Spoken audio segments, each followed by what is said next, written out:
శివరాత్రి రోజు దర్శనం కోసం వస్తే కులం పేరుతో దూషించాడంటూ ఆలంపూర్ జోగులాంబ ఆలయ ఉప ప్రధాన అర్చకుడు ఆనంద్ శర్మపై ఎస్సీ/ఎస్టీ అట్రాసిటీ కేసు నమోదైన సంగతి తెలిసిందే.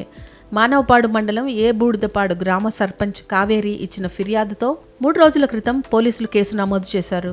తనపై నమోదైన కేసు విషయంలో అర్చకుడు ఆనంద్ శర్మ మీడియాతో మాట్లాడారు. వాలంటీర్ని అంటూ గర్భాలయంలో పెత్తనం చేస్తున్న వ్యక్తిని ప్రశ్నించినందుకే తన మీద కక్ష పెంచుకుని అక్రమంగా కేసు పెట్టారని ఆయన ఆవేదన వ్యక్తం చేశారు. ఇలాగైతే ఏ అర్చకుడు విధులు నిర్వహించలేడని, ఈ విషయంలో ఉన్నతాధికారులు జోక్యం చేసుకోవాలని విజ్ఞప్తి చేశారు. గత 2-3 రోజుల నుంచి గతంలో నా మీద ఇదే అట్రాసిటీ కేసులు పెట్టడం జరిగింది. వీళ్ళంతా వాంటెడ్లీ చేస్తున్నారు. ఆలయానికి సంబంధం లేని ఈ వ్యక్తులంతా కూడా ఆలయాన్ని దుష్ప్రచారం చేస్తూ వస్తున్నారు. గతంలో కూరగాయల విషయంలో కూడా ఇదే రాజశేఖర్ శర్మ అనేటువంటి వ్యక్తి ఇక్కడ అట్రాసిటీ కేసులకు తీసుకొచ్చినటువంటి పరిస్థితి ఈయనకుంది.